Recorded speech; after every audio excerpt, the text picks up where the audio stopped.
ఈరోజు మనం APSC group 2లోని medieval హిస్టరీలోని భాగంగా మొట్టమొదటి టాపిక్గా సిలబస్లో ఇచ్చిన టాపిక్ అయిన ఇంపీరియల్ చోళాస్ గురించి చూడాలి.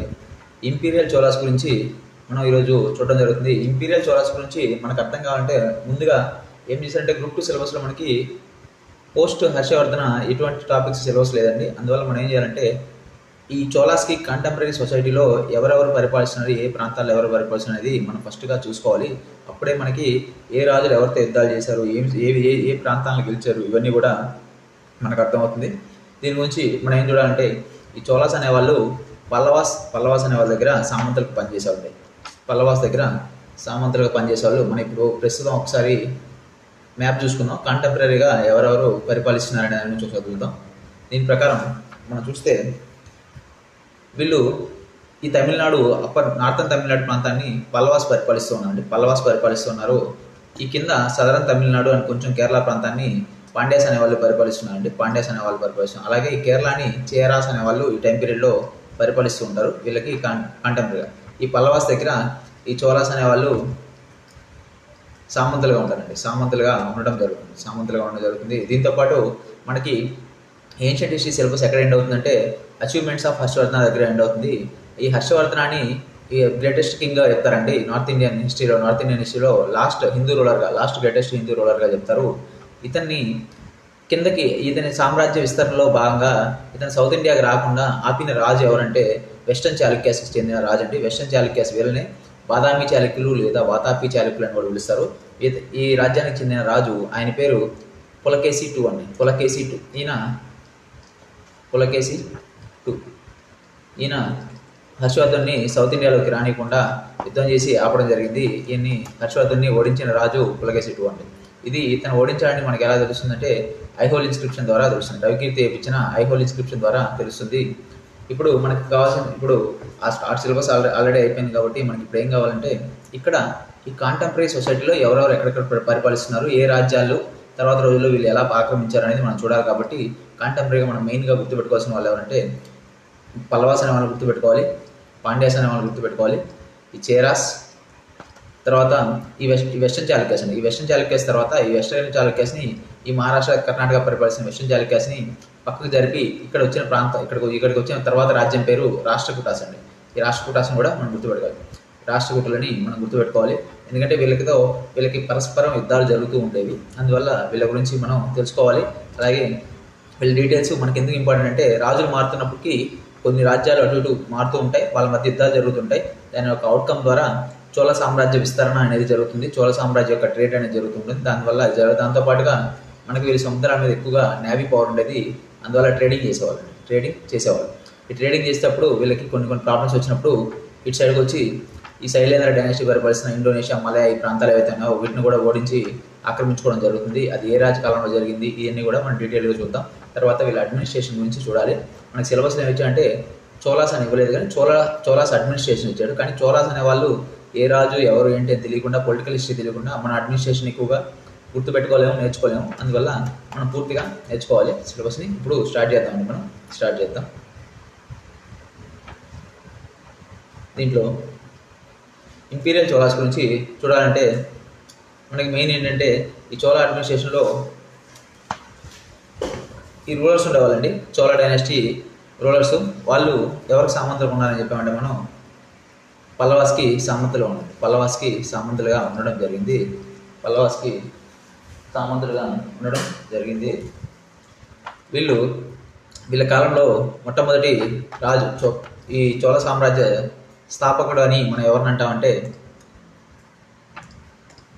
విజయాలయ చోళ అని చెప్తామండి. ఎందుకంటే ఈయన ఆల్రెడీ పల్లవాస్కి ఇంకో సామంతుడిగా ఉండే వ్యక్తి, ఆయన పేరేం పేరంటే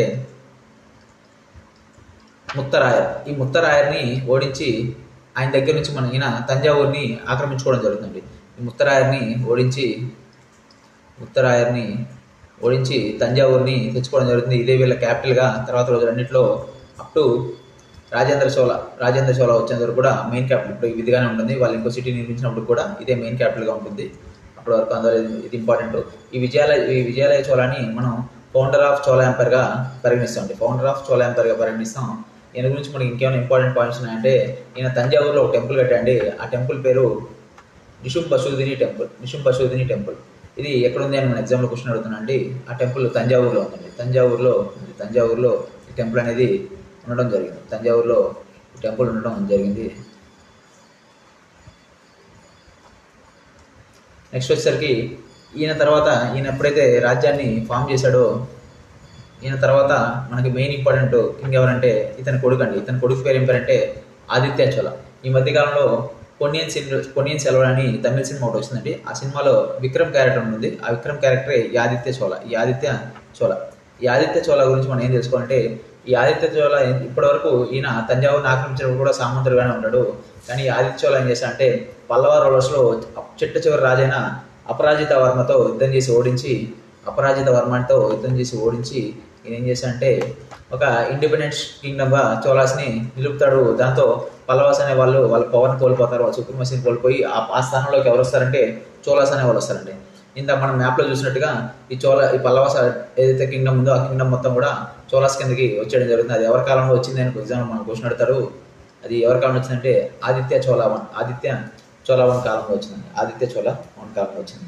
తర్వాత మనకు మోస్ట్ ఇంపార్టెంట్ కింగ్ అండి. ఈయన ఎందుకు ఇంపార్టెంట్ అంటే ఈయన చేసిన యుద్ధాలు వీటన్నిటికంటే కూడా ఈయన కాలంలో ఒక శాసనం వేయించడం జరిగింది. ఆ శాసనం ఇప్పటికి కూడా మనకు లోకల్ సెల్ఫ్ గవర్నమెంట్కి దిక్సూచిలాగా పనిచేస్తుందండి. అందువల్ల ఈ శాసనం అనేది చాలా ఇంపార్టెంట్. దాంతోపాటు ఈ శాసనం వేయించిన రాజు పేరు కూడా చాలా ఇంపార్టెంట్ అండి. ఇది చూడాలంటే ఇప్పుడు మన యాక్చువల్ మ్యాప్ ఒకసారి చూసుకున్నాం అంటే ఫస్ట్ ఏం జరిగిందంటే ఇక్కడ పల్లవాస్ ఉన్నారు. ఈ పల్లవాస్లో ముత్తరాయర్ దగ్గర నుంచి తంజావూరుని ఆక్రమించిన రాజు మొట్టమొదటి రాజు విజయాలయ చోళ. తర్వాత ఈ పల్లవాస్ మొత్తం ప్రాంతం ఏదైతే ఉందో ఈ ప్రాంతాన్ని పరిపాలిస్తున్న పల్లవాస్లో చిట్ట చివరి రాజైన అపరాజిత వర్మని ఓడించి ఈ పల్లవ స్థానంలో చోళా ఎంపైర్ స్టార్ట్ చేసిన వ్యక్తి ఆదిత్య చోళ. నెక్స్ట్ వచ్చిన రాజు పరాంతక చోళ. ఈ పరాంతక చోళ ఏం చేశాడంటే నెక్స్ట్ కింద ఈ ప్రాంతం ఏదైతే ఉందో దీన్ని పాండ్యులు పరిపాలిస్తుంటారు. ఈ పాండ్యాస్ పరిపాలిస్తున్నప్పుడు ఈ పాండ్య రాజైన రాజసింహ టూని ఓడించి వాళ్ళ క్యాపిటల్ ఏంటంటే మధురై అండి. పాండ్యాస్ ఒక క్యాపిటల్ పేరు మధురై. ఇప్పుడు కూడా తమిళనాడులో మధురై ప్రాంతం ఉంటుంది. అదే వీళ్ళ పాండ్యాస్ ఒక క్యాపిటల్. ఈ రాజసింహ టూని ఓడించి ఈయన లాస్ట్కి ఒక విక్టరీ పొందడం వల్ల ఒక టైటిల్ పెట్టుకుంటానండి. ఏమని పెట్టుకుంటానంటే మధురైని గెలిచాడు కాబట్టి మధురై కొండ అని టైటిల్ పెట్టుకోవడం జరుగుతుంది. మన ఎగ్జామ్లో క్వశ్చన్ అడుగుతాడు మధురై కొండ అనే టైటిల్ పెట్టుకున్న రాజు ఎవరు అని అడుగుతాడండి. పెట్టుకున్న రాజు అంటే మనం ఏం చెప్పాలంటే పరాంతక చోళ వన్ అని చెప్పాలి. నెక్స్ట్ దీంతో పాటుగా మనకి ఈయన అప్పటికి వెస్టర్న్ చాళుక్యాస్ ఎక్కడైతే ఈ ప్రాంతం ఉందో ఈ వెస్టర్న్ చాళుక్యాస్ ప్రాంతం ఏదైతే ఉందో ఇక్కడ మహారాష్ట్ర కర్ణాటక ఈ ప్రాంతంలో వెస్టర్న్ చాళుక్యాస్ని పక్కకు జరిపి ఈ ప్రాంతం ఆ టైంకి మరో కొత్త రాజ్యం ఏర్పడి ఉంటుందండి. ఆ రాజ్యం పేరు రాష్ట్రకూటులు. ఈ రాష్ట్రకూటులకి ఈ పరాంతక చోళాకి ఎప్పుడు యుద్ధాలు జరుగుతూ ఉండండి. దీంట్లో కృష్ణ టూ అనే రాజు ఉంటాడు. ఆ రాజుని ఈ పరాంతక వన్ అనే వ్యక్తి ఓడించడం జరుగుతుంది. పరాంతక చోళ అనే వ్యక్తి ఓడించడం జరుగుతుంది. దానికి కక్షగా తర్వాత వచ్చిన రాజు కృష్ణాత్రి అనే అతను బ్యాటిల్ ఆఫ్ తక్కోలంలో ఈ పరాంతక చోళాన్ని ఓడించడం జరుగుతుంది. ఈ పరాంతక చోళాన్ని ఎవరు ఓడించారంటే కృష్ణాత్రి. ఈయన ఏ రాజ్యానికి చెందిన వ్యక్తి అనేది మనం గుర్తుపెట్టుకోవాలి. రాష్ట్రకూట రాజ్యానికి చెందిన వ్యక్తి. రాష్ట్రకూట రాజ్యానికి చెందిన రాజు. ఈయన ఏ బ్యాటిల్ అని అడుగుతాడు మన ఎగ్జామ్లో బ్యాటిల్ ఆఫ్ తక్కోలంలో ఓడించడం జరిగింది. తర్వాత మెయిన్ ఇంపార్టెంట్ పాయింట్ పరాంతక చోళానికి వచ్చేసరికి ఈయన ఇచ్చిన శాసనం, ఆ శాసనం పేరు ఉత్తర మెరూర్ శాసనం. ఈ శాసనం ద్వారా మనకి ఇప్పుడు ఉండే పంచాయతీస్ గురించి అప్పట్లో ఎలా ఉన్నాయి ఎలా నడిచాయని ఇన్ఫర్మేషన్ ఉంటుంది. ఇది మళ్ళీ నీట్గా చూద్దాం. ఉత్తర మెరూర్ శాసనం ఎవరు ఇచ్చారనేది మాత్రం ఇక్కడ ఖచ్చితంగా గుర్తుపెట్టుకోవాలి. ఎవరు ఇచ్చారంటే పరాంతక చోళ వన్ అని చెప్పాలి. పరాంతక చోళ వన్ అని ఆన్సర్ మన నుంచి ఎగ్జామ్లో ఎక్స్పెక్ట్ చేస్తారు. Already multiple times repeated question అండి ఇది. అందువల్ల ఎన్నిసార్లు చెప్తున్నాం. దాంతోపాటు ఏదైతే ఈ బిరుదు ఉందో ఈ బిరుదును గుర్తుపెట్టుకుంటారు చూడండి. బిరుదును గుర్తుపెట్టుకోవాలి చూడండి. ఆయన పేరు మధురై కొండ. ఎవరి పేరంటే పరాంతక చోళ వన్ పేరండి. పరాంతక చోళ వన్ పేరు మధురై కొండ. ఇంకా నెక్స్ట్కి వచ్చేసరికి నెక్స్ట్ రాజు మనకి మోస్ట్ ఇంపార్టెంట్ రాజు. ఈయన మోస్ట్ ఇంపార్టెంట్ ఈ రాజ్యంలోనే one of the powerful king. ఈయన పేరు రాజరాజ చోళ. రాజరాజ చోళ 1. ఈయన పొన్నియిన్ సెల్వన్ సినిమాలో తీసుకున్నారంటే మనకి ఎవరి క్యారెక్టర్ అంటే జేఎం రవి క్యారెక్టర్ అండి. JM Ravi character. ఈయన ఎక్కువగా నేవీ పైన బాగా పట్టు సాధించాడు. ఈయన ఏం చేశాడంటే ఈ నేవీతో చేరా ప్రాంతం, ఇందాక చూపించాను కదా మ్యాప్లో, చేరా ప్రాంతం అంటే ఈ కేరళ ప్రాంతాన్ని పరిపాలిస్తున్న రాజులతో యుద్ధాలు చేసి బ్యాటిల్ ఆఫ్ కండలూరు సలై అనే యుద్ధంలో చేరా నేవీని అంతా నాశనం చేయడం జరిగిందని చెప్పుకున్నాను. తర్వాత ఈయన దీంతో పాటుగా ఇంకా ఏం చేశాడంటే శ్రీలంక ప్రాంతం ఏదైతే ఉందో ఈ శ్రీలంక ప్రాంతంలో ఈ నార్థన్ శ్రీలంకని మహేంద్ర పైవ అనే ఒక రాజు పరిపాలిస్తుంటాడు. ఆ రాజుని ఓడిస్తాడంటే ఆ రాజుని ఓడించి ఇక్కడ ఈ ప్రాంతాన్ని అంతా కాల్చిపూడి చేసి ఒక ఈ సిటీ క్యాపిటల్ని అక్కడ మళ్ళీ ఇంకో సిటీకి ప్రొవిన్షియల్ సెంటర్గా పెట్టి వస్తాడండి. ఇంకో సిటీని ప్రొవిన్షియల్ సెంటర్గా పెట్టి వస్తాడు. అప్పుడు ఈ నార్థన్ శ్రీలంకని ఏమని పిలిచేవాళ్ళంటే అనురాగపురం అని పిలిచేవాళ్ళు. ఆ తర్వాత అనురాగపురాన్ని కాల్చి ఈయన మరో ప్రాంతాన్ని దీనికి సెంటర్ హెడ్గా పెట్టి హెడ్ ఆఫ్ ది ప్రావిన్స్గా పెట్టి వస్తాడు. దాని పేరు ఏం పేరంటే పొలన్నరువ అనే ప్రాంతాన్ని ప్రొవిన్షియల్ సెంటర్గా పెడతాడండి. ఎవరంటే రాజరాజ చోళ 1. దీంతో పాటుగా అయినా మాల్దీవ్ ఐలాండ్స్ని, లక్కదీవ్ ఐలాండ్స్ని అన్నింటినీ కూడా ఆక్రమించడం జరిగింది. ఆయనకున్న మోస్ట్ అడ్వాన్స్డ్ నేవల్ ఫ్లీట్తో ఏ ప్రాంతాలని మనం ఎగ్జామ్ పడుతుంది? మాల్దీవ్స్, లక్కదీవ్స్. ఈ ఐలాండ్స్ ఏవైతే ఉన్నాయో ఈ ఐలాండ్స్ని రాజరాజ 1 అనే వ్యక్తి ఆక్రమించుకోవడం జరుగుతుంది. ఇంతటితో కాకుండా ఈయన ఇంకా ఏమైనా మంచి ప్లాన్ చేశారంటే ఈయన ఒక సూపర్ టెంపుల్ ఒకటి కట్టాడండి. ఇప్పటికి కూడా it was a miracle and mystery అటువంటి టెంపుల్. ఆ టెంపుల్ పేరు ఏంటంటే బృహదేశ్వర ఆలయం. ఇది తంజావూరులో ఉంటుంది అండి. బృహదేశ్వర ఆలయం తమిళనాడులో తంజావూరులో ఉంటుంది బృహదేశ్వర ఆలయం. దీని యొక్క మెయిన్ స్పెషాలిటీ మనం చూసుకున్నామంటే టెంపుల్ మొత్తం 216 ఫీట్లు హైట్ ఉంటుందండి. 216 ఫీట్లు. ఇంత దానిపైన ఈ గోపురం పైన మళ్ళీ విమానం పెడతారండి. ఒక పెద్ద రాయి పెడతారు. Single monolithic stone. ఈ రాయి ఎంత బరువు అంటే 80 టన్నులు ఉంటుందండి. ఇంత హైట్కి 216 అడుగులు అంటే ఇంచుమించుగా 22 ఫ్లోర్ల పైకి 80 టన్నులు ఒకే రాయిని ఆ రోజుల్లో అంత హైట్లోకి ఎలా తీసుకెళ్లారు అనేది ఇప్పటికి కూడా పెద్ద ప్రశ్నగా ఉంది. అంత పెద్ద టెక్నాలజీలో వీళ్ళు బిల్డ్ చేయడం జరిగింది. దాంతోపాటు కొన్ని సందర్భాల్లో ఏం జరుగుతుందంటే ఈ విమానం ఇంత పెద్దగా ఉండడం వల్ల పైన ఈ రాయి కింద గుడి యొక్క నీడ పడదండి. గుడి యొక్క షాడో అనేది పడదు. ఇది ఒక గ్రేటెస్ట్ కట్టడంగా మనం చెప్పొచ్చు. ఎవరు కట్టించారంటే రాజరాజ చోళ 1 అనే వ్యక్తి కట్టించడం జరిగింది.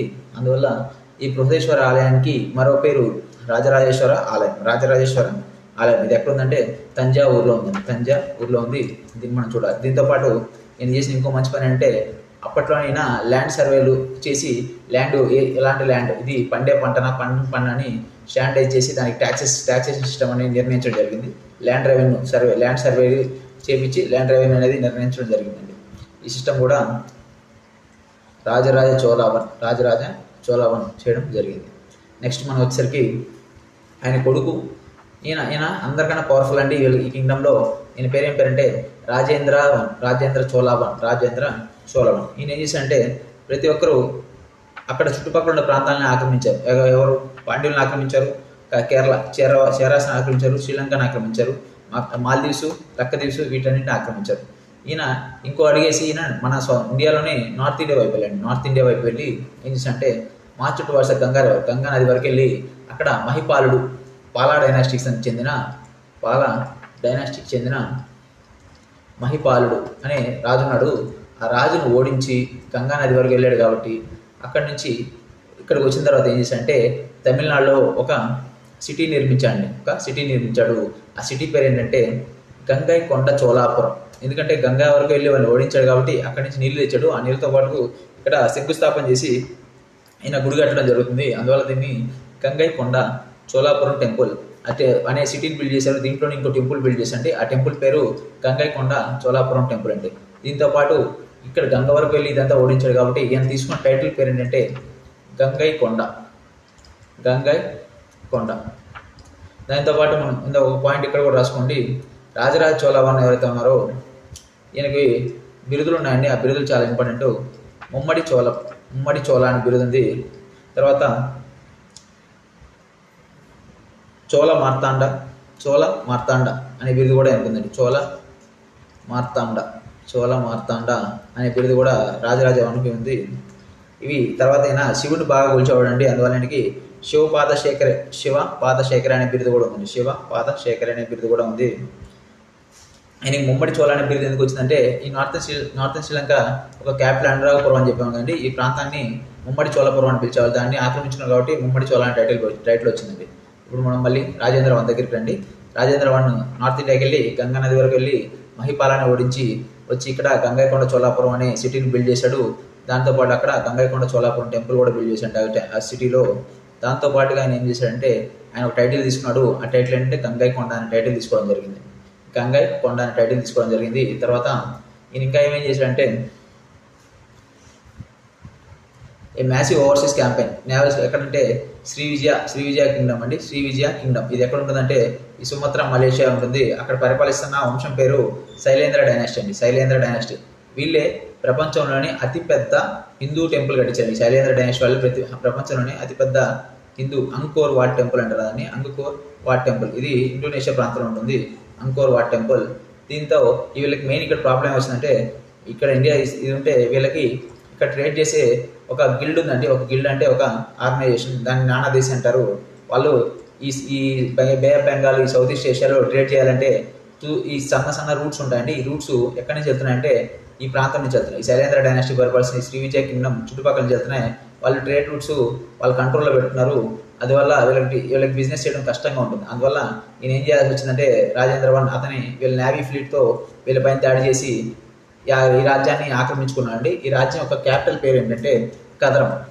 క్యాపిటల్ పేరు ఏంటంటే కదరం. అందువల్ల ఈ కదరాన్ని ఓడించాడు కాబట్టి ఈయన ఇంకో టైటిల్ కూడా తీసుకున్నాడు. ఆ టైటిల్ పేరు ఏంటంటే కదరం కొండ అనే టైటిల్ తీసుకోవడం జరిగింది. కదరం కొండ అనే టైటిల్ తీసుకోవడం జరిగింది.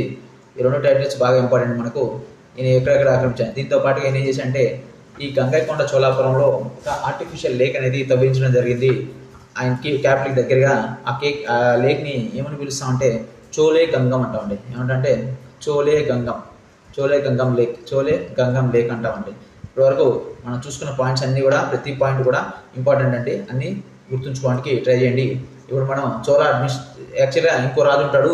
ఆ రాజు ఇక్కడ ఈ లిస్టులో ఎందుకు రాలేదంటే వీళ్ళందరూ చోళ రాజులు అండి. ఆయన చోళ చాళుక్య రాజు. అంటే వాళ్ళ మధ్య మ్యాట్రిమోనియల్ అలయన్సెస్ వల్ల అతను రాజరాజ నరేంద్ర పుట్టిన కొడుకు పేరు కులోత్తుంగ చోళ. ఆ వ్యక్తి గురించి మనం తర్వాత చూద్దాం. ఆ వ్యక్తి గురించి 1-2 పాయింట్లు ఉన్నాయి. మనకు కావాల్సిన ఇప్పుడు చోళ అడ్మినిస్ట్రేషన్ గురించి చూడాలి.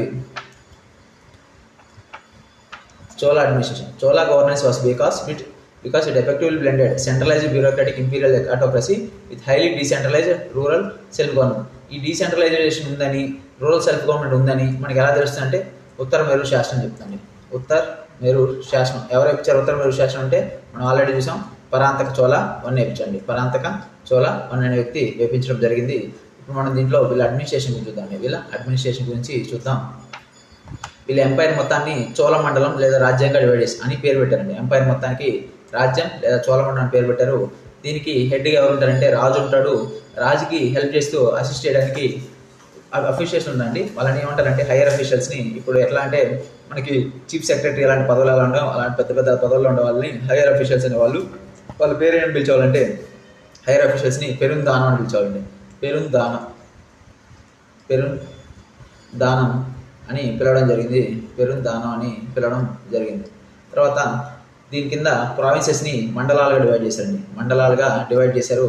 దీంట్లో వైస్రాయ్స్ మోస్ట్లీ ఎవరంటే రాయల్ ప్రిన్సెస్ ఎవరైతే ఉంటారో, రాజు కొడుకులు ఎలాంటి వాళ్ళు ఎవరైతే ఉంటారో వాళ్ళు పరిపాలించే వాళ్ళు ఈ మండలాన్ని. దీన్ని ప్రావిన్సెస్గా డివైడ్ చేశారు. తర్వాత దీని కింద డిస్ట్రిక్ట్స్గా వలనాడులు అని డివైడ్ జరిగింది. దీన్ని సూపర్వైజర్ ఇంపీరియల్ సెంట్రల్ కోఆర్డినేటర్స్ అనేవాళ్ళు చేసేవాళ్ళు, చూసుకునేవాళ్ళు.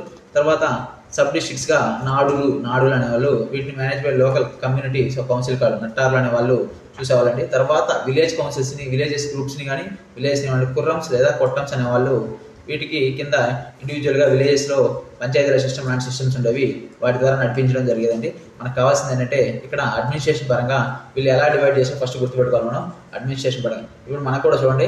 మనం కూడా ఆంధ్రప్రదేశ్ అనేది ఇంతకుముందు మెడ్రాస్ ప్రెసిడెన్సీలో భాగంగా ఉండేది. కానీ వాళ్ళు ఏం చేశారంటే తర్వాత రోజుల్లో మెడ్రాస్ అనే పేరుని తీసి మార్చి తమిళనాడు అని పెట్టుకున్నారు. తమిళనాడు అంటే నాడు అంటే ఈ జిల్లాలు కావచ్చు, ఈ వలనాడు ఏవైతే ఉన్నాయో తమిళ భాష మాట్లాడే వాళ్ళందరినీ ఈ జిల్లాల గ్రూప్స్ అన్ని ఏవైతే ఉన్నాయో వీటిని తమిళనాడుగా పెట్టుకోవడం జరిగింది. తమిళనాడుగా పెట్టుకోవడం జరిగింది. ఓకే, వీటి గురించి ఇంతవరకు చూసాం. నెక్స్ట్ లోకల్ సెల్ఫ్ గవర్నమెంట్ అండి. ఇది ఇందాకే చూసాం కాబట్టి చూడండి. ఈ ఉత్తర మెరుగు శాస్త్రం అనేది పరాంతక చోళవని నేర్పించాడు. దీని ద్వారా మనకి ఏం తెలుస్తుంటే రూరల్ అడ్మినిస్ట్రేటివ్ అసెంబ్లీస్ ఎలా ఉన్నాయి అనేది మనకు తెలుస్తుంది. వీటిలో మనకు మెయిన్గా 3 ముఖ్యమైన అంశాలు ఉన్నాయండి. అవి ఏంటంటే ఊర్ నగరం అండ్ సభ లేదా మహాసభ అనే 3 ఉన్నాయండి. దీంట్లో ఈ సభ లేదా మహాసభ అనేది అంటే ఇది ఒక అసెంబ్లీ అండి. అంటే ఏంటి, గ్రామ సభ లాంటిది. ఇది ఎక్కడ జరిగేదంటే అగ్రహారాలు అంటే బ్రాహ్మిన్స్కి బ్రాహ్మిన్ ల్యాండ్లార్డ్స్ ఎవరు ఉంటారో వాళ్ళ ప్రాంతాల్లో అగ్రహారాల్లో జరిగేదాన్ని సభ లేదా మహాసభ. అగ్రహారాలు అంటే బ్రాహ్మిన్స్కి ఇచ్చిన బ్రహ్మదేయ ల్యాండ్స్లో వీళ్ళు బతుకుతుంటారండి. బ్రాహ్మిన్స్ ఇచ్చిన ల్యాండ్స్ని బ్రహ్మదేయ ల్యాండ్స్ అంటారు. అక్కడ వీళ్ళు ఉంటారు, వీళ్ళ గురించి ఉంటుంది. తర్వాత నగరం అంటే ఏంటంటే సిటీస్ లాంటివి, ఒక మాదిరిగా డెవలప్ అయిన సిటీస్ లాంటివి. ఆ నగరాల్లో ఏం జరిగేదంటే వ్యాపారస్తులు, ట్రేడర్స్, మర్చెంట్స్, ట్రేడర్స్ వీళ్ళందరూ ఎవరైతే ఉన్నారో వాళ్ళకి అసెంబ్లీస్ ఇవి ఏవైతే చేస్తారో దాన్ని నగరం అనేవాళ్ళండి. అలా కాకుండా సాధారణ ప్రజలు ఎవరైతే ట్యాక్స్ పేయింగ్ రెసిడెన్షియల్ విలేజెస్ ఉంటారో వాళ్ళ కోసం అసెంబ్లీ ఉండేది. దాన్ని ఏమంటారంటే ఊర్రు అంటారు. ఈ ఇన్ఫర్మేషన్ అంతా మనకి ఎలా తెలుస్తుంది వీళ్ళు ఇక్కడ ఎలా ఉంది అని అంటే ఉత్తర మెరుగు శాసనం చెప్తుందండి. ఉత్తర మెరుగు శాసనం అనేది మనకి ఇన్ఫర్మేషన్ అంతా ఇవ్వడం జరుగుతుంది. నెక్స్ట్ మనం వచ్చేసరికి ఈ సభలు ఏవైతే ఉన్నాయో ఈ సభలకి యొక్క అడ్మినిస్ట్రేషన్ కోసం కొన్ని కమిటీలు అనేవి ఉండవండి. కొన్ని కమిటీలను ఏర్పాటు చేయడం జరిగింది. ఆ కమిటీలని ఏమని అనేవాళ్ళు అంటే మనకి ఎగ్జామ్లో అడుగుతారు. ఆ కమిటీలు ఏమంటారంటే వర్యమ్స్ అంటారండి. కమిటీలని వర్యమ్స్ అంటారు. దాంట్లో డిఫరెంట్ టైప్స్ ఆఫ్ కమిటీస్ ఉన్నాయి. ఒకసారి ఆ కమిటీస్ చూద్దాం. ఎరివర్యం అంటే tank and water resource committee అండి. Tank and water resource committee అంటే చెరువులు మరియు వాటర్ గురించి నీటిపారుదల వీటి గురించి చూసే కమిటీని ఎరివర్యం అంటారు. తర్వాత తోటువర్యం అంటే గార్డెన్స్ అండ్ అగ్రికల్చర్ అంటే అగ్రికల్చర్కి ఏం కావాలి వాటన్నిటి గురించి చూసే కమిటీని తోటువర్యం అంటారండి. పొన్వర్యం అంటే గోల్డ్ అండ్ ఫైనాన్స్ కమిటీ అండి. పొన్వర్యం అంటే గోల్డ్ అండ్ ఫైనాన్స్ కమిటీ అండి. న్యాయత్తర అంటే village judicial and dispute committee అండి. న్యాయత్తర అంటే విలేజ్ డిస్ప్యూట్స్, విలేజ్లో వచ్చే గొడవల్ని వీటన్నిటి తీర్చడానికి ఏర్పడిన కమిటీని న్యాయత్తర అంటారు. ఇవి చాలా ఇంపార్టెంట్ అండి, ఒకసారి చూసుకోండి. ఎరివర్యం అంటే ట్యాంక్ అండ్ వాటర్ రిసోర్స్, తోటువర్యం అంటే గార్డెన్ అండ్ అగ్రికల్చర్, తర్వాత పొన్వర్యం అంటే గోల్డ్ అండ్ ఫైనాన్స్, తర్వాత న్యాయత్తర అంటే జ్యుడిషియల్ అండ్ డిస్ప్యూట్ కమిటీ అండి. డిస్ప్యూట్ రెడ్రెసల్ కమిటీ అండి. ఓకే, నెక్స్ట్ మనకేం తెలియాలంటే వీళ్ళలోనే ఇక్కడ ఈ వ్యవస్థలో వార్డు మెంబర్ని ఇలాంటి వాళ్ళని ఎన్నుకోవడానికి ఒక వ్యవస్థ ఉండేది. దాన్ని వార్డ్ సిస్టమ్ అంటారు. లాటరీ సిస్టమ్ లాంటిది ఇది ఒక లాటరీ సిస్టమ్ లాంటిది. దీన్ని ఏమని పిలిచామంటే వార్డ్ టికెట్ డెమోక్రసీ. వాళ్ళ పదాలు ఏంటంటే మనకి తమిళ పదాలు కుడవోలై సిస్టమ్ అండి. కుడవోలై సిస్టమ్. ఈ కుడవోలై సిస్టమ్ ప్రకారం ఏం జరుగుతుందంటే క్యాండిడేట్స్ రిప్రజెంటేటివ్ ఎవరు ఎక్కడ విలేజ్ వార్డ్స్ ఏవైతే ఉన్నాయో ఈ వార్డ్స్లో ఏం జరుగుతుందంటే ఒక యూనిక్ డ్రా ఆఫ్ స్లాట్స్ అంటే లాటరీ లాంటివి తీసేవాళ్ళు. ఎలిజిబుల్ నేమ్స్ ఎవరైతే ఉన్నాయో వాళ్ళందరి పేర్లు ఎక్కడ రాసేవాళ్ళంటే పామ్ లీఫ్ పైన రాసేవాళ్ళండి. పామ్ లీఫ్ పైన రాసి వీటన్నిటిని తీసుకెళ్లి కుండలో వేసేవారు. దాన్ని కుండని కూడా అనేవాళ్ళు. అందువల్ల కుడవోలై సిస్టమ్ అయింది. ఇప్పుడు ఒక చిన్న బాలుని పిలిచి ఆ కుండలో నుంచి ఒక చీటీ తీయమనేవాళ్ళు. దాంట్లో ఎవరి పేర్లు వస్తే వాళ్ళని ఎన్నుకోబడేవి. కాకపోతే ఇక్కడ ఎవరైతే పోటీ చేయాలనుకుంటున్నారో వాళ్ళకి కొన్ని రెస్ట్రిక్షన్స్ కావచ్చు, క్వాలిఫికేషన్స్ కానీ కావాలి. ఆ క్వాలిఫికేషన్ ఏంటంటే వాళ్ళకి ఓనర్షిప్ ఉండే ల్యాండ్ కావాలండి. ఫస్ట్ ఏం కావాలి, ల్యాండ్ ఉండాలి. ఆ ఊర్లో ల్యాండ్ ఉండాలి. అది కూడా ట్యాక్సబుల్ ల్యాండ్, ట్యాక్స్ కట్టే ల్యాండ్ అని ఉండాలి. తర్వాత వాళ్ళకి సొంత ఇల్లు ఉండాలండి. రెసిడెన్స్ సొంత హౌస్ ఉండాలి ఆ ఊర్లో. తర్వాత ఏజ్ అనేది 35 to 70 మధ్యలో ఉండాలి. దాంతోపాటు వాళ్ళకి కొంతవరకు నాలెడ్జ్ ఉండాలండి. దేనిపైన అంటే వేదిక్ టెక్స్ట్ పైన కొంతవరకు నాలెడ్జ్ ఉండాలి. వీటన్నిటితో పాటుగా ఇంకేమన్నా అంటే వీళ్ళ రిలేటివ్స్కి ఎవరైనా కరెక్ట్ అయినా వీళ్ళే కరెక్ట్ అయినా కూడా వీళ్ళకి ఎట్టి పరిస్థితిలో దీంట్లో పోటీ చేయనిచ్చేవాళ్ళు కాదండి. ఈ వ్యవస్థ అంతా దీన్ని కుడవోలై సిస్టమ్ అంటారు. ఇక్కడి వరకు మనం చూడడం జరిగింది. ఇదంతా కూడా అడ్మినిస్ట్రేషన్లో భాగంగా చూస్తున్నాం. చాలా చాలా ఇంపార్టెంట్ పాయింట్స్ మళ్ళీ చదవాలి, గుర్తుపెట్టుకోవాలండి అందరూ. Next socio economic structure and trade guilds అండి. అప్పట్లో సమాజంలో ఆర్థిక వ్యవస్థ ఎలా ఉంది, సమాజం ఎలా ఉంది, అలాగే ట్రేడ్ గిల్డ్స్ ఎలా ఉన్నాయి అనేవి మనం చూడాలి. దీని గురించి చూద్దాం. Next economic matrix and revenue. Land రెవెన్యూని ఏమని పిలిచారంటే కడమై లేదా కాణం అని పిలిచారు. ల్యాండ్ రెవెన్యూని కడమ వాస్ టిపికల్లీ పెగ్డెడ్. ఎంత ఉండదంటే 1/3 అంటే 33% ఉండేదండి. ఆఫ్ ద అగ్రికల్చర్ మొత్తం ఈల్డ్ పైన ఎంత ఉండదంటే 33% అనేది customs and transit duties. Customs అంటే మూమెంట్కి ఏదైతే ఉందో ఇది import export and movement, transit duty and movement, దీన్ని సుంగం అనేవాళ్ళండి. దీన్ని సుంగం అనే ఈ సుంగం ట్యాక్స్ని తర్వాత రోజుల్లో ఒక రాజు తొలగించడం జరిగింది. ఆ రాజు ఎవరంటే కులోత్తుంగ వన్. ఆయన ఈ ట్రాన్సిట్ ట్యాక్స్ని అంటే టోల్స్ లాంటివండి ఇవన్నీ మూమెంట్ పైన వేసేది. అంటే ఈ ప్రాంతం నుంచి ఇంకో ప్రాంతానికి ట్రాన్స్పోర్ట్ చేసేవి. వీటిని నేను తొలగించడం జరిగింది. దీనివల్ల నేను ఒక టైటిల్ పెట్టుకున్నానంటే దానివల్ల సుంగం తవిరత్త చోళ అని ఈయన టైటిల్ పెట్టుకున్నాను. ఎవరు పెట్టుకున్నా అంటే కులోత్తుంగ చోళ వన్ అనే రాజు పెట్టుకోవడం జరుగుతుందండి. ఇది మనకి ఇంపార్టెంట్. తర్వాత క్యాస్ట్ వచ్చేసరికి సోషల్ డైనమిక్స్ అనేవి crystallization of unique South Indian dual division. ఎలా డివైడ్ అయినాయంటే right hand faction, left hand faction. Right hand faction ఏమనేవాళ్ళంటే వాలంగాయ్ అనేవాళ్ళండి. ఈ వాలంగాయ్ అంటే ఇక్కడ అగ్రేరియన్ క్యాస్ట్, ల్యాండ్ హోల్డర్స్, అలా ప్రైమరీ ఫుడ్ ప్రొడక్షన్ క్లాస్ వీళ్ళు ఉండేవాళ్ళు. వీటిని రైట్ హ్యాండ్ ఫ్యాక్షన్ అనండి. తర్వాత ఇడంగాయ్ అంటే లెఫ్ట్ హ్యాండ్ ఫ్యాక్షన్ వాళ్ళు. వీళ్ళు ఎవరంటే arts and guilds, weavers, metallurgy, trade professionals, trading చేసేవాళ్ళు. వీళ్ళందరూ కూడా లెఫ్ట్ హ్యాండ్. ఇలా రెండుగా వలంగాయ్, ఇడంగాయ్గా డివైడ్ చేయడం జరిగిందండి. ఇలా డివిజన్ ఉంటాయి. ఓకే, వలంగాయ్, ఇడంగాయ్ ఈ పేర్లు ఇంపార్టెంట్ అండి. తమిళ పేర్లు కాబట్టి కొంచెం మనకి అలవాట్లేదు కాబట్టి 1-2 సార్లు పలకాలి, అప్పుడే గుర్తుంటాయి. వలంగాయ్, ఇడంగాయ్ అంటే ఏంటి అంటే క్యాస్ట్ పరంగా డివిజన్స్ అండి. ఎలా అంటే అగ్రేరియన్ క్యాస్ట్, ల్యాండ్ లార్డ్స్ వీళ్ళందరూ రైట్ హ్యాండెడ్ ఫ్యాక్షన్ అంటే వలంగాయ్లో ఉండేవాళ్ళు. అలాగే ఆర్టిసన్స్ అంటే చేనేత వృత్తి వేసేవాళ్ళు, వీవర్స్, బట్టలు వేసేవాళ్ళు, వీళ్ళందరూ కూడా లెఫ్ట్ హ్యాండ్ ఫ్యాక్షన్. దాన్ని ఇడంగాయ్ అనేవాళ్ళు. తర్వాత వీళ్ళ కాలంలో మనకి ట్రేడ్ అనేది బాగా ఇంపార్టెంట్ అండి. ఎందుకంటే వీళ్ళకు నేవీ అనేది బాగా డెవలప్ అయింది. బయట దేశాలతో కూడా ఎక్కువ ట్రేడ్ చేసేవాళ్ళు. దీనికోసం ఇక్కడ మెర్చెంట్స్ ఉండేవాళ్ళండి. ట్రేడ్ చేసే మెర్చెంట్ గ్రూప్స్ ఉండేవి, గిల్డ్స్ ఉండేవి. ఈ గిల్డ్స్ ఏమేమి ఉన్నాయని ఒకసారి చూడాలి. ఈ గిల్డ్స్ దీంట్లో మెయిన్గా మనం అంజువన్నం అనే గిల్డ్ అనేది ఎక్కడంటే వీళ్ళు primarily composed of west Asia, Jewish, Christian and Muslim maritime traders operating on the Coast lines. వీళ్ళు ఎవరైతే ఉన్నారో వెస్ట్ ఏషియా ప్రాంతాలు, జ్యూయిష్, క్రిస్టియన్ వీళ్ళందరినీ అంజువన్నం అనేవాళ్ళండి. అలాగే ఇంటర్నల్ ట్రేడ్ చేసేవాళ్ళని అంటే రాజ్య లోపల వేసేవాళ్ళని. ఈ సోఫిస్టికేటెడ్ ట్రేడ్ గిల్ ఫోకస్ హెవీగా అండ్ ఇన్లాండ్ ట్రేడ్ అండి. ఇన్లాండ్ ట్రేడ్ చేసేవాళ్ళని మనీ గ్రామం అని పిలిచేవాళ్ళు. దీంతో పాటుగా ఎవరైతే సౌత్ ఈస్ట్ ఏషియా అంటే చైనా, అంటే మనం ఇప్పుడు చెప్పుకున్న ఇండోనేషియా, మలేషియా ఈ ప్రాంతాలు, అలాగే చైనా వరకు ఏదైతే ఉందో ట్రేడ్ చేసే వాళ్ళని ఏమని పిలిచేవాళ్ళంటే అయ్యబోల్ 500 అని లేదా నానాదేశ్ అని ఈ పేరుతో పిలిచేవాళ్ళు. ఇది చాలా పవర్ఫుల్ అండి. ఇది చాలా పవర్ఫుల్ ట్రేడ్. ఇది చాలా పవర్ఫుల్ గిల్డ్. నెక్స్ట్ వచ్చేసరికి ఇన్స్క్రిప్షన్స్. వీళ్ళ కాలంలో ఇన్స్క్రిప్షన్స్ ఏమేమి ఇంపార్టెంట్ ఉన్నాయి, అలాగే కాపర్ ప్లేట్స్ ఏమైనా ఉన్నాయా అనేది ఒకసారి చెక్ చేసుకుంటే మనం ఇందాక ఆల్రెడీ చూసాం. ఇదేంటంటే ఉత్తర మేరు శాసనం. దీనివల్ల మనకి ఏం తెలుస్తుందంటే village committee systems, qualifications, accountability, laws ఇవన్నీ తెలుస్తున్నాయి. దీంతోపాటు తిరువలంగాడు కాపర్ ప్లేట్స్ అనేవి రాజేంద్ర చోళ కాలంలో ఆయన మిలిటరీ ఏమి ఆక్రమణలు చేశాడు, మిలిటరీ ఆర్గనైజేషన్, నార్థన్ క్యాంపెయిన్స్ వీటన్నిటి గురించి ఉంటుంది. ఈయన నార్థన్ ఇండియాకి వెళ్ళి తీసుకొచ్చుకున్నాడు, ఓడించి పాలా డైనాస్టీ మహాపాలన ఓడించేవాడు గంగైకొండ అనే బిరుదని తీసుకున్నాడు.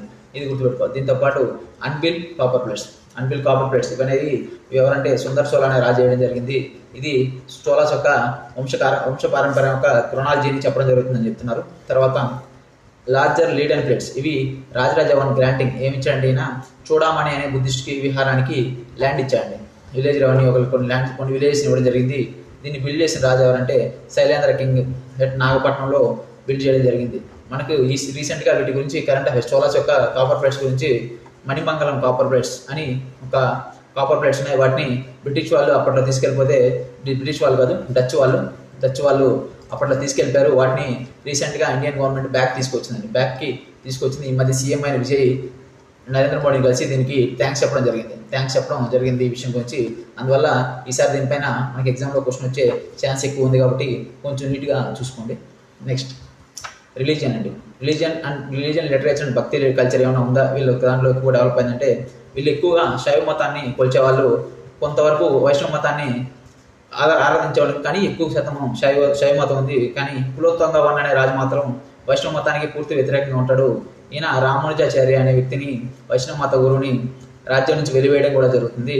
మనం దశావతారం సినిమా ఎవరైనా చూస్తుంటే అక్కడ కమల్ హాసన్ని నీళ్ళలో వేసేటప్పుడు ఒక రాజు ఉంటాడు. ఆ రాజు ఈ కులోత్తుంగ చోళ వన్. ఓకే, ఇక్కడ మనకి ఈ భక్తి మూమెంట్ ఇవన్నీ కూడా ఇప్పుడే స్టార్ట్ అవుతాయి. ఇక్కడ మనకు తెలుసుకోవాల్సిన పాయింట్ ఏంటంటే ఈ శైవుని అంటే శివుని కొలిచే ఎవరైతే ఫాలోవర్స్ ఉన్నారో వాళ్ళని ఏమని పిలుస్తారంటే నైనార్లు అని పిలుస్తారండి. ఆ నైనార్లు అందరినీ కలిపి ఒక వ్యక్తి ఏం చేశాడంటే శివుడికి మంత్రాలన్నింటినీ కంపైల్ చేయించండి. ఆ కంపైలేషన్ ఏమంటారంటే తిరుమరై కంపైలేషన్ అంటారు. తిరుమురై కంపైలేషన్ అంటారు. తిరుమురై కంపైలేషన్ అంటారు. దీన్ని కోడిపై చెప్పించిన వ్యక్తి ఎవరంటే నంబి అండార్ నంబి. ఇది ఏ రాజు కాలంలో జరిగిందంటే రాజరాజ చోళవన్ కాలంలో జరిగిందండి. దీన్ని ఏమంటారంటే తిరుమురై కంపైలేషన్ అంటారు. ఎవరు చెప్పించారంటే నంబి అండార్ నంబి అనే వ్యక్తి చేపించాడు. ఎవరి చేత ఈ మంత్రాలన్నీ కంపైల్ చేయించాడంటే నైనార్లు అంటే వీళ్ళు మొత్తం 63 మంది ఉంటారండి. వీళ్ళందరూ శివుడి కోసం ఉండే శివుడి ఫాలోవర్స్ని నైనార్లు అంటారు. వైష్ణవ మతాన్ని ఫాలో అయ్యే వారిని ఆల్వార్లు అంటారండి. ఆల్వార్లు 12 మంది ఉంటారు, వీళ్ళు 63 మంది ఉంటారు. ఓకే, తర్వాత వీళ్ళ కాలంలో ఇంకేం జరిగిందంటే కంబ రామాయణం. కంబన్ అనే వ్యక్తి ఏం రాశాడంటే తమిళ భాషలో ఏం రాశాడంటే రామాయణం రాశాడంటే దాన్ని కంబ రామాయణం అంటారండి. దీంతోపాటు సిక్కియార్ అనే వ్యక్తి ఏం చేశాడంటే ఈ 63 మంది నైనార్ సెయింట్స్ ఎవరైతే ఉన్నారో వాళ్ళందరి గురించి ఇన్ఫర్మేషన్ అంతా కలిపి ఒక రాపించడం జరిగింది. దాన్ని ఏమంటారంటే పెరియ పురాణం అంటారండి. పెరియ పురాణం మన ఎగ్జామ్ క్వశ్చన్ అడుగుతాడు. పెరియ పురాణం ఎవరు రాశారంటే సిక్కియార్ అని చెప్పాలండి. సిక్కియార్. ఓకేనా, అక్కడ జెడ్ అనేది సైలెంట్. తర్వాత నెక్స్ట్ కళింగ పట్టుపరణి. తర్వాత వీళ్ళ దగ్గర వీళ్ళలో ఉండే రాజు కులోత్తంగవన్ ఏం చేశాడంటే ఒడిశా ప్రాంతం ఏదైతే ఉందో దాన్ని కళింగ ప్రాంతాన్ని పిలిచేవాళ్ళండి. ఆ ప్రాంతాన్ని ఈయన ఓడించడం జరిగింది. ఈయన గురించి ఆయన ఎలా ఓడించాడు ఏంటి అనే దాని గురించి గొప్పగా ఒక వ్యక్తి ఈ పుస్తకం రాయడం జరిగింది. దీన్ని కళింగ పట్టుపరణి అంటారు. అది ఎవరు రాశారంటే మనకు జయం గొండార్ అనే వ్యక్తి రాయడం జరిగింది. కళింగ పట్టుపరణి అనేది ఎవరు రాశారంటే జయం గొండార్ అనే వ్యక్తి రాయడం జరిగింది. ఇది ఇక్కడ ఈయన గురించి మనకి ఇంపార్టెంట్ పాయింట్ అండి. నెక్స్ట్ ఆర్ట్ వర్క్ వచ్చేసి ఆర్ట్స్ అండ్ ద్రవిడియన్ ఆర్కిటెక్చర్ వచ్చేసి ఇది Chola period represents the classical maturity of Dravidian style బాగా పెరిగిందంటున్నారు. వీళ్ళు ఏం చేసేవాళ్ళంటే vimana unlike later periods where entry gates dominated Cholas made the central stone tower over the main sanctum the tallest and grandest. Actually ఇప్పుడు కూడా మనం చాలా టెంపుల్స్ చూసామంటే మధ్యలో గుడి ఉంటుందండి. గుడి చిన్నగా ఉంటుంది. మనం ఎంట్రన్స్ వస్తాం, గోపురాలు ఉంటాయి. మన ఎంట్రన్స్ లోపల గుడిలోకి వెళ్తున్నాం కదా, ఇవి మాత్రం చాలా పెద్దగా ఉంటాయి, గుడి కన్నా హైట్ ఉంటాయి. కానీ వీళ్ళ కాలంలో మాత్రం ఈ మధ్యలో ఏదైతే గుడి ఉందో ఇదే హైట్గా కట్టేవాళ్ళంటండి దీన్ని. ఓకేనా, తర్వాత ద్వారపాలస్ అంటే గుడి బయట కొన్ని ఇమేజెస్ ఉంటాయండి చేతులు చాపి, అవి వాళ్ళని మనం ద్వారపాలకులు అంటాం. వాటిని కూడా వీళ్ళు బాగా చెక్కించడం జరిగింది. Intricately carved massive Guardian figures position at the approaches of inner sanctum. మనం గర్భగుడి లోపలికి వెళ్ళేటప్పుడు ఇక్కడ బయట ఉంటాయండి, వీటిని ద్వారపాలకులు అంటారు. ఇవి కూడా వీళ్ళ ఆర్కిటెక్చర్లో బాగా ఉంది. దీంట్లో పాటు మనకు యునెస్కో వాళ్ళు గ్రేట్ లివింగ్ చోళా టెంపుల్స్ గురించి కొన్ని గుర్తించడం జరిగింది. దాంట్లో ఒకటి ఈ రాజరాజ చోళా కట్టించిన బృహదేశ్వర టెంపుల్ అండి. ఇది 66 మీటర్లు లేదా 216 ఫీట్లు హైట్తో, దానిపైన మళ్ళీ 80 టన్నుల మోనోలిథిక్ సింగిల్ స్టోన్ అండి. ఇదే ముక్కలు కాదు, ఒకటే రాయిని పైకి తీసుకెళ్ళిపోయి శిఖరం అంటే బ్లాక్ విమానం అంటారు. పైన పెట్టడం జరిగింది. ఇది గ్రేటెస్ట్ కట్టడం. దీంతో పాటు గంగైకొండ చోళాపురం టెంపుల్. దీన్ని రాజేంద్ర చోళ ఎప్పుడైతే గంగా నది వరకు వెళ్ళి పాలా డైనాసిటీ రాజైన మహిపాలను ఓడించి వచ్చిన తర్వాత ఇక్కడ ఈ ఊరిని కట్టించడం జరిగింది. ఆ ఊరిలో కట్టించిన టెంపుల్ పేరు గంగైకొండ చోళాపురం టెంపుల్ అండి. దీని గురించి ఉంటుంది. తర్వాత ఐరాతేశ్వర టెంపుల్ లేదా దారసురం అనేది రాజరాజ టెంపుల్ రాజు కట్టించడం జరుగుతుంది. ఇవన్నీ కూడా ఇది రథం ఆకారంలో ఉంటుంది. ఇవి ఇంపార్టెంట్ టెంపుల్స్ అండి. వీళ్ళకి చెందిన ఎవరికి చోళాస్కి చెందినవి. దీంతో పాటు మనం లాస్ట్కి వచ్చేసరికి వీళ్ళ ఆర్ట్ ఆఫ్ బ్రాంజ్ స్కల్ప్చర్ అండి. ఇది బ్రాంజ్ అనేది మనం ఒక టెక్నాలజీ ఉందండి, దాన్ని లాస్ట్ వ్యాక్స్ కటింగ్ టెక్నాలజీ అంటారు, కాస్టింగ్ టెక్నాలజీ అంటారు. ఇది యాక్చువల్గా మనం ఎక్కడ చూస్తామంటే ఇండస్ వ్యాలీ సివిలైజేషన్లో ఈ మధ్య కాలంలో న్యూస్లో ఉందండి. ఆ న్యూస్లో ఉండేది ఏంటంటే బ్రాంజ్ డాన్సింగ్ బాల్. ఈ బ్రాంజ్ డాన్సింగ్ బాల్ ఇమేజ్ ఏదైతే టెక్నాలజీ చేశారో ఆ టెక్నాలజీతో వీళ్ళు ఇంకా పూర్తిగా పీక్కి తీసుకొచ్చి ఇక్కడ నటరాజ విగ్రహం అండి, అంటే శివుడు తాండవాడుతున్న విగ్రహం ఏదైతే ఆనంద తాండవం చేస్తుంటాడో ఆ విగ్రహాన్ని వీళ్ళ యొక్క బ్రాంజ్ కల్చర్ అంటే వీళ్ళ ఆర్ట్కి పీక్స్ అని చెప్పొచ్చు. అంత బాగా వీళ్ళు చేస్తుంటారు. The supreme master piece of Chola art అండి. ఇట్ పోర్ట్రేస్ లార్డ్ శివ ఏం చేస్తున్నట్టే డాన్సెస్, కాస్మిక్ డాన్స్ చేస్తున్నటువంటిది క్రియేషన్ అండ్ డిస్ట్రక్షన్ చూస్తుంది. దీన్ని ఆనంద తాండవం అంటారండి. శివుడు తన కుడి కాలు మీద బ్యాలెన్స్ చేస్తూ కాలు కింద ఒక చిన్న పిల్లలా ఉంటాడు. వాడి దయ్యం పేరు ఏంటంటే వాడి పేరు అపస్మర. ఇది దేనికి సింబల్ అంటే మనిషిలో ఉండే ఈగో అండ్ ఇగ్నోరెన్స్కి సింబల్ అని చెప్తున్నారు. దీంతోపాటు ఈయన ఒక చేతిలో ఫైర్ ఉంటుందండి, ఫైర్. ఒక చేతిలో డమరకం ఉంటుంది, ఒక చేతిలో ఫైర్ ఉంటుంది. దీన్ని రింగ్ ఆఫ్ ఫైర్ అంటారు. ఇది ప్రభామండలం అంటారండి. దీని గురించి ఇంతకుముందు యూపీఎస్సీలో ఒకసారి క్వశ్చన్ ఇచ్చారండి, డీటెయిల్గా కొద్దిగా చూడండి. ఈసారి ఏపీఎస్సీలో చోలాస్ గురించి మోస్ట్లీ కాపర్ ప్లేట్స్ గురించి క్వశ్చన్ రావచ్చు, లేదంటే ఈ బ్రాంజ్ గురించి కూడా క్వశ్చన్ రావచ్చు. అందువల్ల మనం దీన్ని గుర్తుపెట్టుకుంటే మంచిది. నెక్స్ట్ ఒకసారి ఇమేజెస్ చూసుకుందాం. ఒకసారి ఇమేజెస్ చూద్దాం. ఏమైనా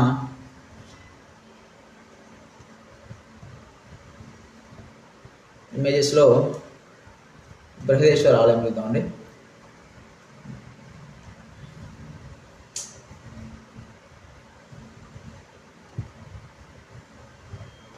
బృహదేశ్వర ఆలయం చూడండి.